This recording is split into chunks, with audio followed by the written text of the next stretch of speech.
Hallo zusammen, heute geht es um die Apple Watch Ultra, die ich hier am Handgelenk trage, beziehungsweise es geht explizit um die Navigation. Und zwar die Navigation beim Wandern, beim Laufen und alles, was mit Sportarten zu tun hat. Die Apple Watch Ultra bietet ja die Möglichkeit, dass man hier über Apple Maps sich navigieren lassen kann.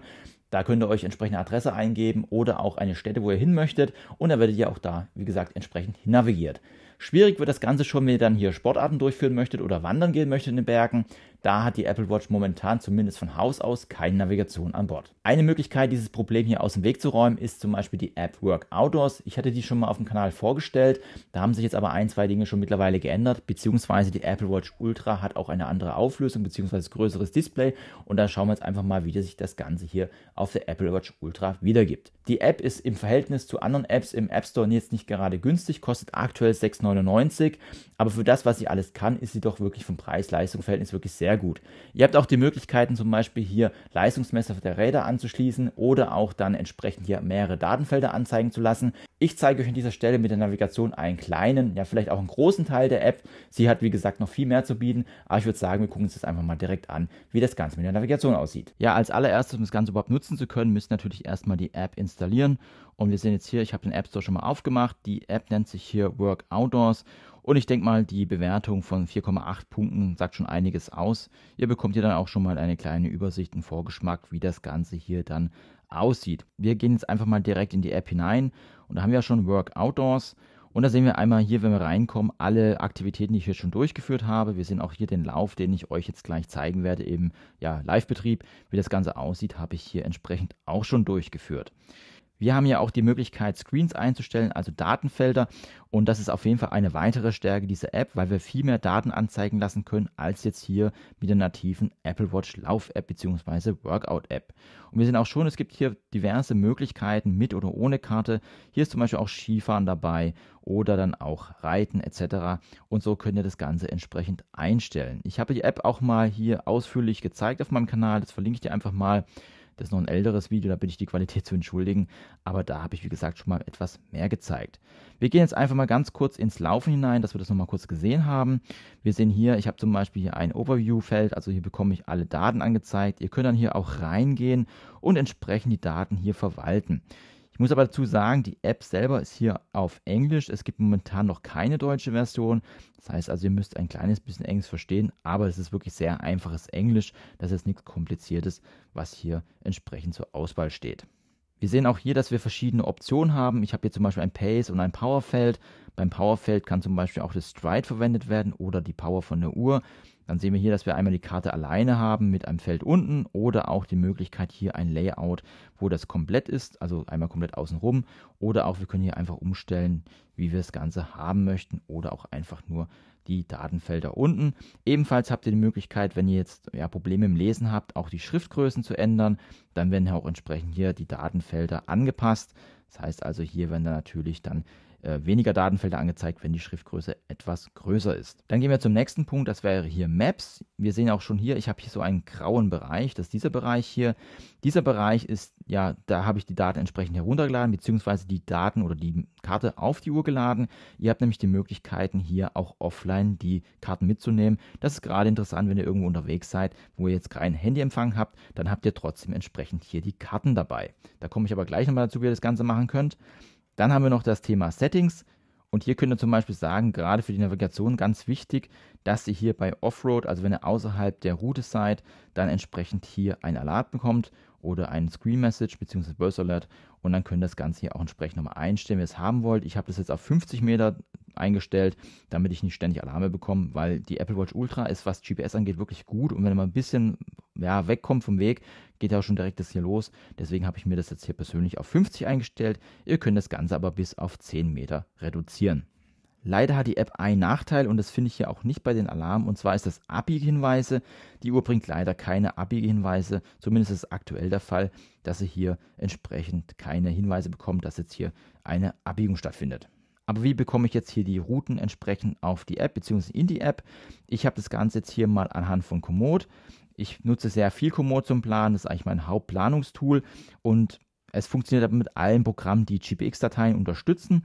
Ihr geht einfach hier bei Komoot auf geplante Touren, dann könnt ihr euch entsprechend eine Tour aussuchen. Wir nehmen jetzt einfach mal hier die Gravel-Tour und dann habt ihr die Option hier jetzt beim iPhone, dass ihr auf die 3 Punkte klickt und dann geht hier ein Fenster auf, das nennt sich GPX-Datei exportieren, da klicken wir einfach mal drauf und dann geht hier ein Fenster auf, dann müsst ihr einfach hier unten lang scrollen, bis dann entsprechend die App kommt, das wäre in dem Fall Work Outdoors, da gehen wir jetzt einfach drauf und schon werden die Daten hier übertragen. Wir sehen einmal hier eine Übersicht der Distanz, beziehungsweise dann auch der Steigung und des Gefälles. Location is not on watch, also das heißt, das Ganze noch nicht übertragen. Wir sehen auch nochmal eine kleine Übersicht der Steigung, die auch farblich dann nochmal markiert ist. Wir können auch nochmal hier reinzoomen und uns das genauer nochmal anschauen. Und dann können wir einfach sagen, Send to Watch und dann wird das Ganze hier entsprechend dann übertragen. Und hier unten gibt es dann auch den Punkt Send Map, das ist hier, da könnt ihr auch nochmal drauf gehen. Und dann sehen wir hier, dass jetzt 10 Titles, also 10 verschiedene Dateien oder Segmente exportiert werden. Wir können jetzt ganz gut erkennen, ich habe diesen Bereich hier schon auf der Uhr, aber der hintere Bereich fehlt mir nicht. Da sage ich einfach Transfer und dann sehen wir hier oben dann, dass das Ganze dann hier auch entsprechend auf die Uhr übertragen wird. Und wenn das Ganze übertragen wird, habt ihr dann auch hier entsprechend einen grauen Bereich. Wir sehen auch schon hier die Meldung, dass momentan das Ganze nicht übertragen wird, weil die App noch nicht offen ist auf der Apple Watch. Da müsst ihr das Ganze entsprechend aufmachen.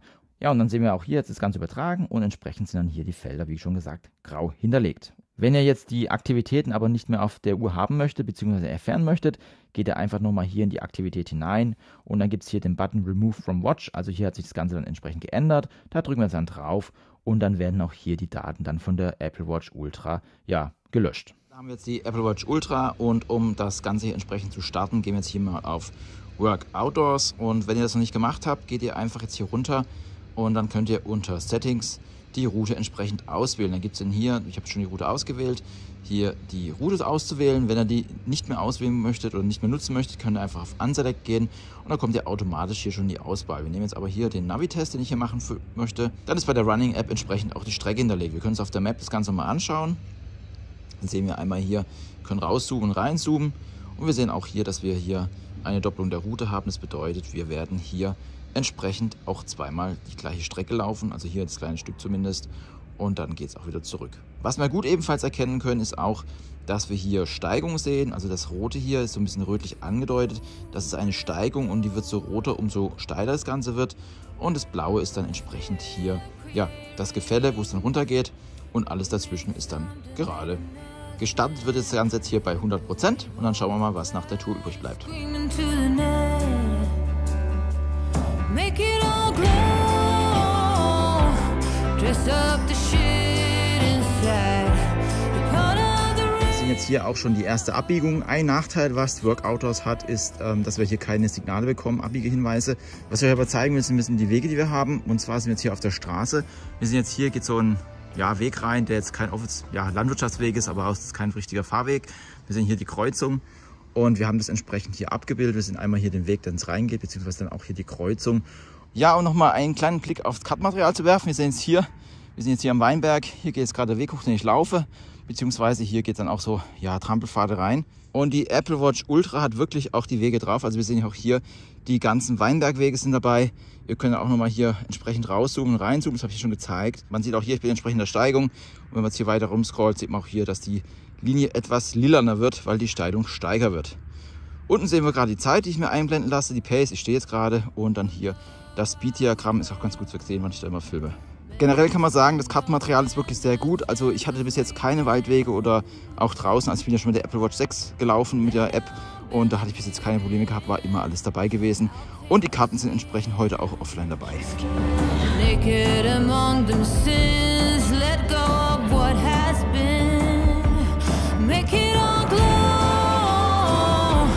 Dress up the shit inside. You're part of the rainbow. Vorteil bei Weggabelung ist eindeutig immer das Kartenmaterial.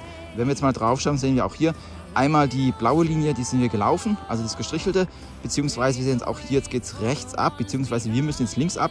Das heißt also, wir müssen jetzt hier hochlaufen und dann können wir hier entsprechend auch schauen, wenn wir zum Beispiel der Weg gesperrt wäre, wie man hier ausweichen könnte, sehen wir hier, gibt es nochmal Alternativrouten, die wir entsprechend laufen könnten. Ja, wenn wir in die Karte richtig reinzoomen, dann sehen wir auch, dass es hier entsprechend Häuser hat. Also wir sehen unten, geht dann hier so ein Raster, auf welchem Raster wir uns gerade befinden. Wir gehen zum Beispiel weiter rein, dann sehen wir hier entsprechend die Häuser, die hier angezeigt werden. Wir sehen hier die kleinen Gartenhütten bzw. die kleinen Häuser. Das ist nichts Großes, aber trotzdem ist es hier entsprechend auf der Karte enthalten. Ebenfalls, was hier dabei ist, sind auch Flussläufe. Man kann es jetzt vielleicht nur ganz schwach erkennen, aber hier läuft auf jeden Fall ein Bach lang. Also hier ist so eine blaue Linie, der überkreuzt jetzt ja auch gleich den Weg. Und wenn wir jetzt mal ganz kurz zur Seite gehen, sehen wir hier unten ist der Bachlauf. Also das ist wirklich ein Rinnsal und der geht jetzt hier hoch, beziehungsweise kommt hier runter, weil ich jetzt gerade hochlaufe. Der ist entsprechend hier auch auf der Karte enthalten. Und wenn wir jetzt einfach mal ganz kurz rauszoomen, dann sehen wir auch, wenn wir mal hier auf den Verlauf der Strecke gucken, können wir hier auch mal schauen, sehen wir hier oben, da entspringt der Bach und das ist die blaue Linie, der kommt dann entsprechend hier runter. Und jedes Mal, wenn ihr euch auf der Karte bewegt habt, könnt ihr unten auf dieses Navi-Symbol klicken oder auf dieses Kompass-Symbol und dann landet ihr direkt bei euch wieder, wo ihr seid. Und wir sehen auch hier oben links ist auch dann noch die GPS-Stärke angezeigt, das heißt, wir haben hier maximales GPS.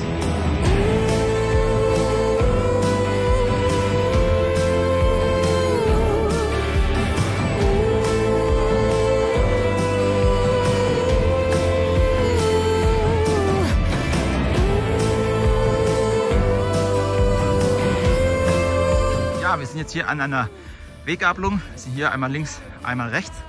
Jetzt rum und wir sehen es auch ganz gut hier auf der Karte. Was man auch ganz gut sieht, hier geht es steil hoch. Ich weiß gar nicht, ob man es gut sehen kann, aber das bekommen wir hier auch nochmal schön angezeigt, dass es jetzt hier gleich richtig hoch geht.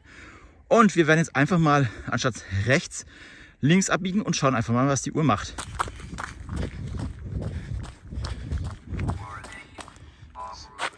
So, jetzt haben wir ganz kurz, ich weiß nicht, ob man es gehört hat, gab es dann Offroad und ein akustisches Signal, weil das kann man nämlich einstellen. Und ich habe das Ganze so eingestellt, dass das hier etwa nach 50 Metern passiert. Wir sehen jetzt hier 50 Meter. Das könnt ihr aber entsprechend einstellen. Da gibt es ein Menüfeld, das blende ich einfach mal ein. Und da könnt ihr entsprechend hier das nach euren Gutdünken ändern, wie ihr das haben möchtet. Ich habe noch mal einen kleinen Blick auf die Datenfelder. Wir sehen jetzt hier das Standardfeld, was ich euch vorhin schon gezeigt habe. Hier unten sehen wir auch ganz kleinen Pace. Das ist ein Pace-Feld, was ich mir anzeigen lasse. Als nächstes habe ich hier ein Powerfeld. Da lasse ich mir zum Beispiel von der Apple Watch Ultra das Powerfeld anzeigen, beziehungsweise die Power. Und sehen wir hier die Zonen, in der ich mich bewegt habe. Alles rund um Power bei der Apple Watch. Da habe ich ein Video zu gemacht, das verlinke ich dir mal. Da kannst du mal anschauen, wie das da funktioniert. Und dann sehen wir jetzt hier auch Zeit, 1 Stunde und 9. Beziehungsweise dann auch 45 Kilometer. Und wir bekommen dann hier nochmal eine Übersicht, zum Beispiel der Herzfrequenz. Auch hier habe ich mir das Ganze grafisch anzeigen lassen, beziehungsweise auch die Zonen, die man selber einstellen kann. Dann haben wir hier eine Übersicht des Höhenfelds, das ich mir hier zum Beispiel habe. Das sehen wir jetzt hier, ich bin 154 Meter hochgelaufen, erst 14 Meter runter. Dann können wir ungefähr, ja, da müssen wir entsprechend runter. Und dann sehen wir auch hier die durchschnittliche Steigung, auch das Ganze hier nochmal mit Grafik angezeigt. Hier dann nochmal das Pace-Feld, oben hier auch die Pace-Grafik, wie das Ganze dann aussieht. Das sieht man hier beim Filmen, wie viel man da eigentlich stehen bleibt. Und hier habe ich dann nochmal ein Feld für Nerds. Da haben wir dann einmal oben die GPS-Strecke, dann die Aktivitätsbalken, beziehungsweise dann auch die ganzen Graphen der, ja, einmal GPS, Pace, Steigung, Herzfrequenz und was ist das letzte? Ja, Kalorien haben wir auch noch. It's your eyes. Let it all show. Pave the way for the ones behind. Ja, wenn wir uns die Strecke jetzt mal anschauen, sehen wir auch hier, wir sind jetzt auf dem Gefälle, beziehungsweise am Gefälle. Und wenn wir jetzt hier mal auf das Höhenprofil zurückgehen, sehen wir auch hier, ja, 25% Gefälle, das trifft auch zu. Ich bin nämlich gerade hier am Gehen, weil es hier nämlich auf den Laub runter geht. Genau, dann habt ihr nämlich auch immer dann entsprechend auch hier die Winkel oder den Winkel der Steigung. Und wir sehen auch hier an der Grafik, dass es hier entsprechend dann runter geht. Hier haben wir noch ein paar Höhenmeter vor uns, 160 haben wir geschafft, 86 sind wir runter. Und die Differenz müssen noch entsprechend, ja, dann runtergehen. Dann sind wir zu Hause. Ja, jetzt beenden wir mal die Tour hier auf Work Outdoors. Wir sind hier 7,37 Kilometer sind jetzt gelaufen, 1 Stunde 30 hat das Ganze gedauert. Das ist, wenn man filmt, ist man sehr langsam. Wir gehen jetzt einfach hier auf Ende und dann wird das Ganze hier auch entsprechend gespeichert. Ihr habt auch die Möglichkeit, hier auch Strava mit zu verbinden, beziehungsweise es geht auch alles über Apple Health. Wir bekommen hier nochmal so eine kleine Übersicht angezeigt, wie das Ganze hier aussieht, wie viele Schritte wir gemacht haben. Wir können das Ganze hier nochmal anschauen mit den Längen beziehungsweise Splits. Wir bekommen natürlich dann auch die Ringe gefüllt. Dann unsere Ziele haben wir erreicht und dann können wir uns das Ganze hier auch nochmal entsprechend anschauen, wie uns das Ganze hier zusammensetzt. Ja, und dann gehen wir einfach auf Dann und dann ist das Ganze hier auch entsprechend synchronisiert und dann auch, wenn ihr möchtet, auf Strava und Apple Health. Noch einen kleinen Blick auf den Akku. Wir haben jetzt 87% Restakku. Das heißt also, wir haben jetzt hier 13% Akkuverbrauch gehabt für die Tour. Wenn ihr wie alles bei Apple Health so eingestellt habt, dass die Daten übertragen werden, bekommt ihr in der Fitness-App dann auch von Work Outdoors alle Daten übertragen. Das heißt dann auch wirklich die Laufeffizienzwerte, als auch die Leistungswerte bzw. Herzfrequenzwerte werden hier übertragen, auch die GPS-Daten entsprechend vorhanden. Das heißt also, wenn ihr zum Beispiel noch eine andere App nutzt, wo die GPS-Daten dann benötigt werden oder dann auch visualisiert werden, die sind dann ebenfalls dann hier enthalten. Ja, ich hoffe, ich konnte euch einen kleinen Eindruck geben, wie das Ganze mit der Apple Watch Ultra und der Navigation aussieht. Wenn dich noch mehr zum Thema Apple Watch bzw. Apple Watch Ultra interessiert, ich verlinke dir unten mal die Apple Watch bzw. Apple Playlist. Und wenn dich noch mehr rund um meinen Kanal interessiert, bzw. was ich noch alles hier so treibe, dann verlinke ich dir oben mal eine Best-of-Playlist, da kannst du auch mal reinschauen. Ansonsten bedanke ich mich für deine Zeit. Tschüss, bis zum nächsten Mal.